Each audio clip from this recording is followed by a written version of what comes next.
Welcome to I Don't Need an Acting Class with Milton Justice.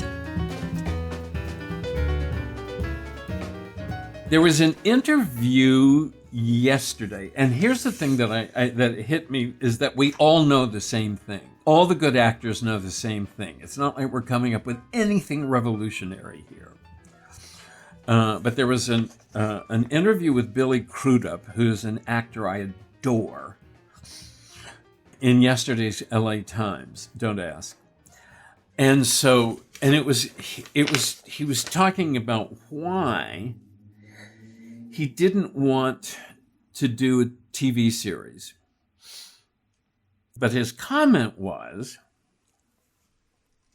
my whole training was predicated on seeing text, being able to navigate that text, understanding the totality of that story, and imagining that I had some part in that story. Which I think is really good. It's like looking at the text and being able to see the text and navigate it, in the sense that knowing what's going on and sense what's going on, and then understand the entire story of the text and feel as if that you have some part in making that story work. And I thought that was really good.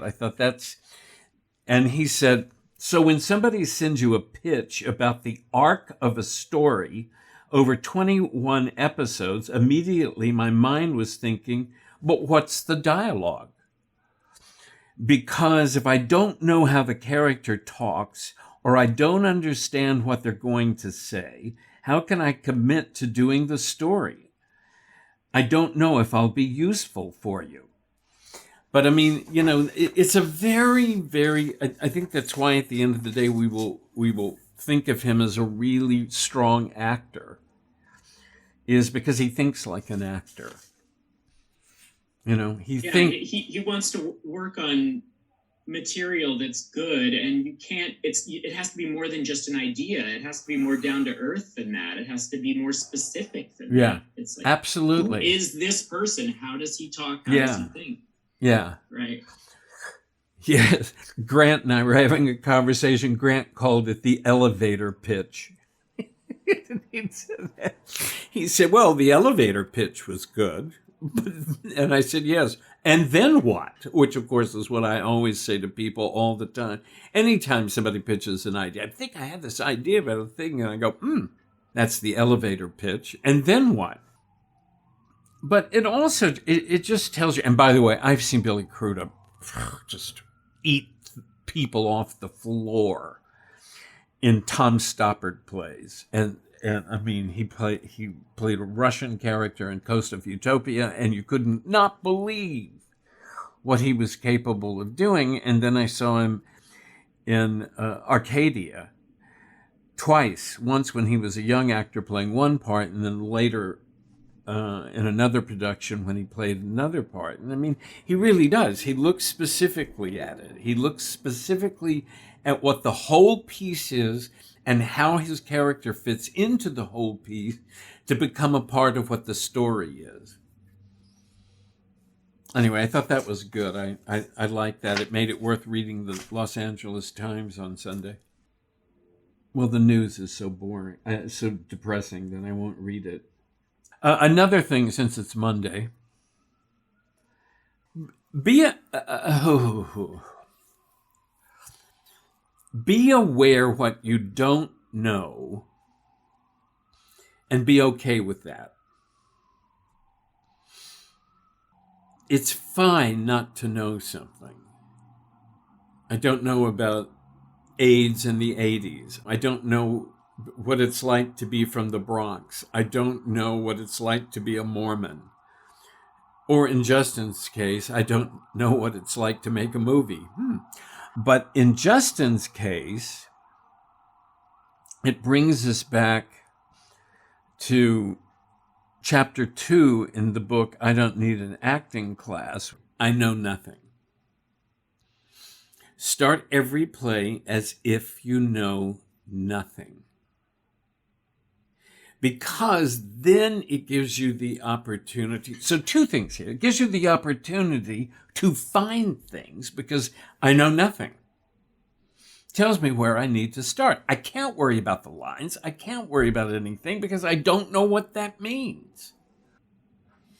So it's fine. I don't know anything. In fact, it's better. You will think about it, and in thinking about it, it will help you get to the experience of it. All right, and then the last note that I have today, which is don't obsess over something. And all of you have been guilty of this at one time or another, but do not obsess over something as if figuring out this piece of information is going to give you the key you're looking for. Do you all know what I mean by that? It's like suddenly thinking, God, I just have to figure out this. I just have to figure out this. I just have to figure out this. I just have to figure out this. And what you're going to end up figuring it out, if you're not careful, is it's going to be based on your own personal baggage or stuff. You will eventually figure it out, but it's just, don't obsess over it. Move on. Come back to it. I've decided I don't want to use the image of a puzzle anymore because I hate puzzles. But it's sort of like saying, I'm going to figure out where this blue piece goes, or I'm not moving on. And you don't have enough information to figure out where that blue piece goes. I think that's why they do they still do that? They put puzzles in hospital waiting rooms.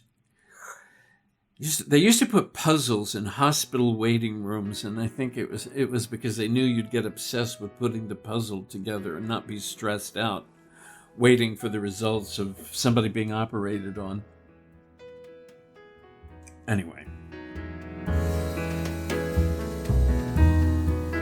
I Don't Need an Acting Class is hosted by Milton Justice and produced by Walker Vreeland.